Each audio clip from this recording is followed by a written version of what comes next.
Yes, people, what are you saying? This is Ollie from Pure Promos, and we're here today doing another episode of Pure Wass, episode 4, with my guy, 404 Missing Link. Hi there, my name's Jordan, otherwise known as Missing Link, or 404 Missing Link. A lot of people get that name, but if you want to check me out, my socials, it's 404missing.link, that's my website. You can find all my socials there, as well as my podcast, which is what I'm mostly known for, at 404missinglink/radio. Okay, so tell us a little bit about yourself. What do you do kind of day to day? What's your day to day routine? What time are you getting up? What time are you working? Oh, so like day to day, I run a tech firm in London.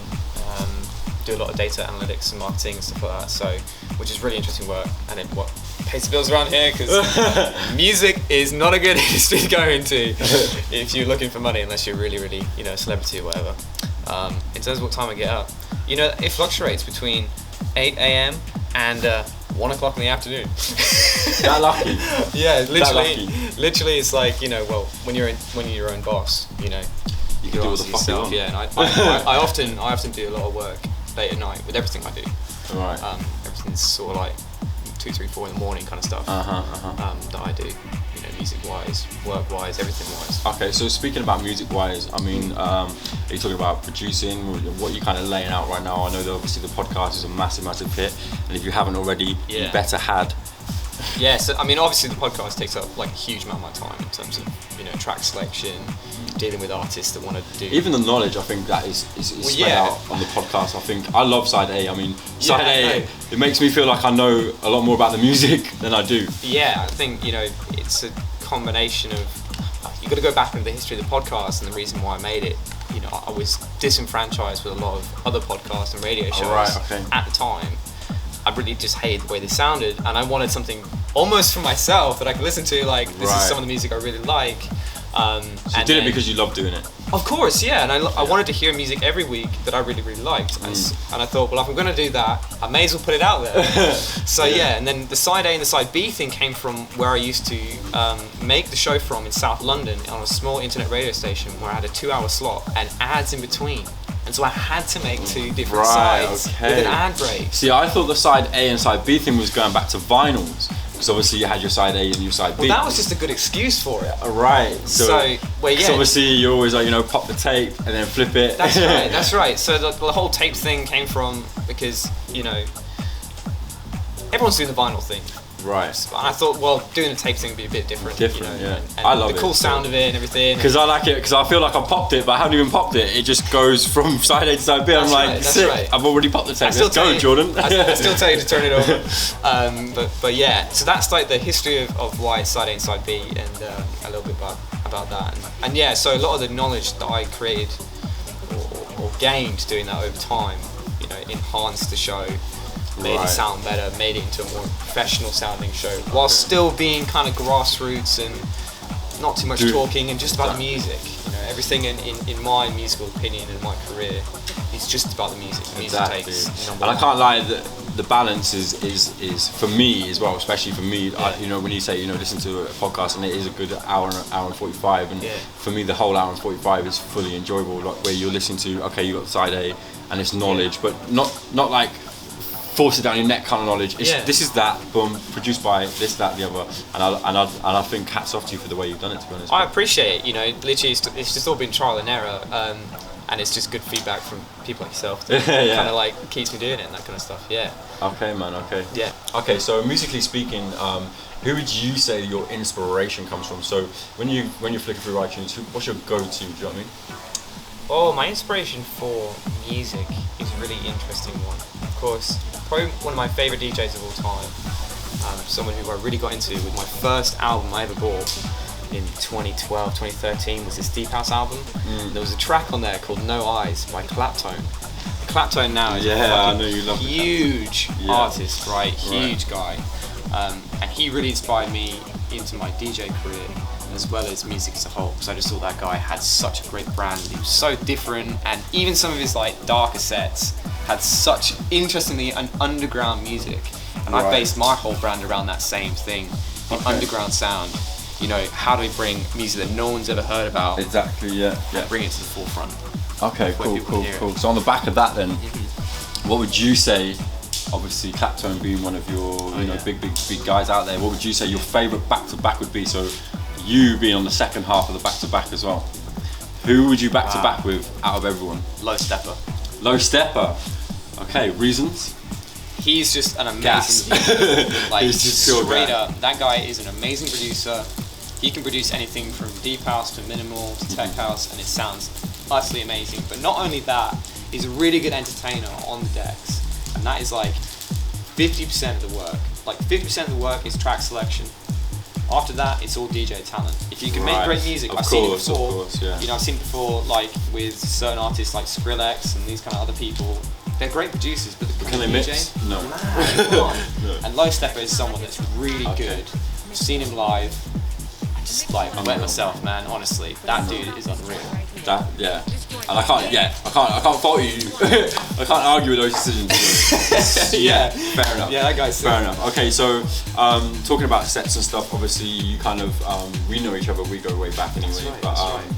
Obviously, we did our first pure sessions with you involved as well. Right, yeah. Obviously, if you haven't seen it, the YouTube channel, subscribe. Check it out. Get out that. Check it out. The first session was crazy, man, and it was so good to work with you. And obviously, now after the first session, we're going into our second session. That's right. And now, obviously, you're becoming a part of the team as well. Yeah, it's great. So I just want to kind of say and acknowledge the fact that today is a massive day for Pure, and we're expanding and we're growing, and we're fortunate to have someone like you on our side. I appreciate it. Well, it's good to be part of something that I think is real people. I was saying to Barris earlier. There's a lot of fake people in the industry.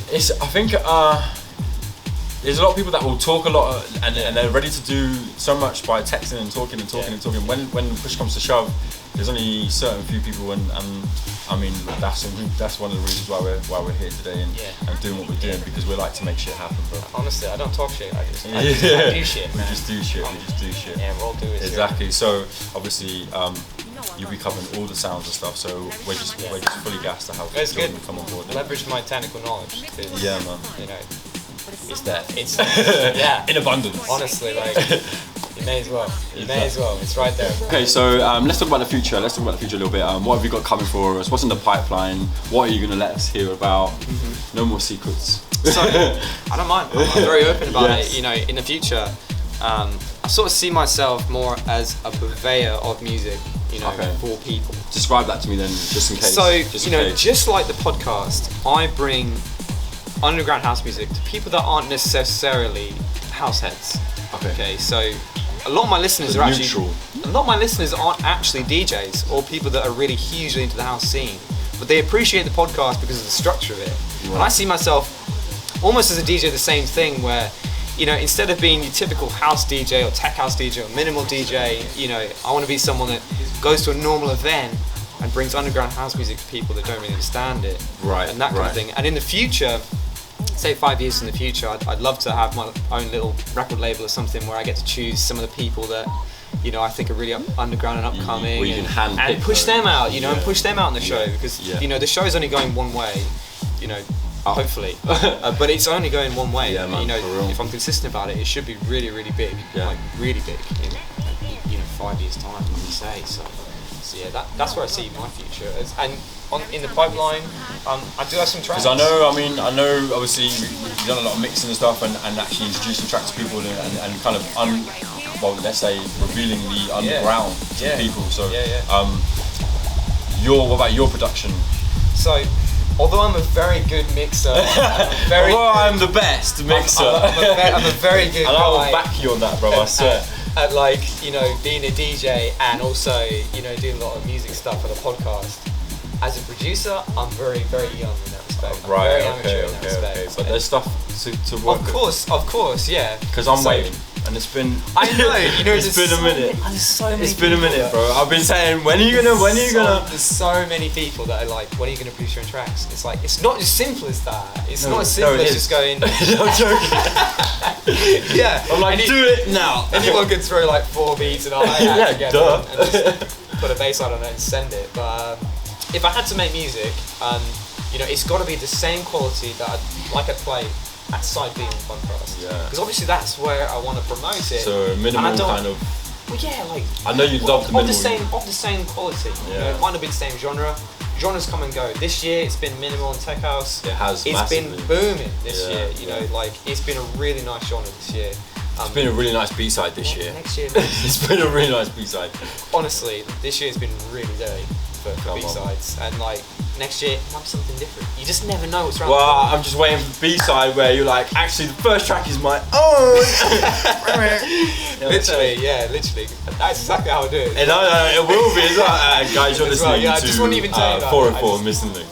Just sneak in exactly, there. exactly. Yeah. All right. So it would have to be like of the same quality, and for it to be the same quality, it takes a lot of time. It takes a lot of time for me to learn how to do that, and you know, and send it out to people that I know are like really objective about music and that kind of stuff. So yeah, 100 man. Absolutely. I'll back you all the way then, man. Thank you. I appreciate it. All right. So we've only got one more question for this guy, and we already know what it is by now. It's Mr. Thought of the Day. We're on the rhythm. Here we go, yeah? So, okay. Have you ever faked an orgasm? No. Stay true the whole way through. Right. Respect. Right. There we go. I ain't got no problems. Hey, big up, yeah, shout out. Mr. 404, Mr. Link. Never faked a nut, ever, yeah? And you heard it here first. Episode 4. Boom. See you later, guys. My guy.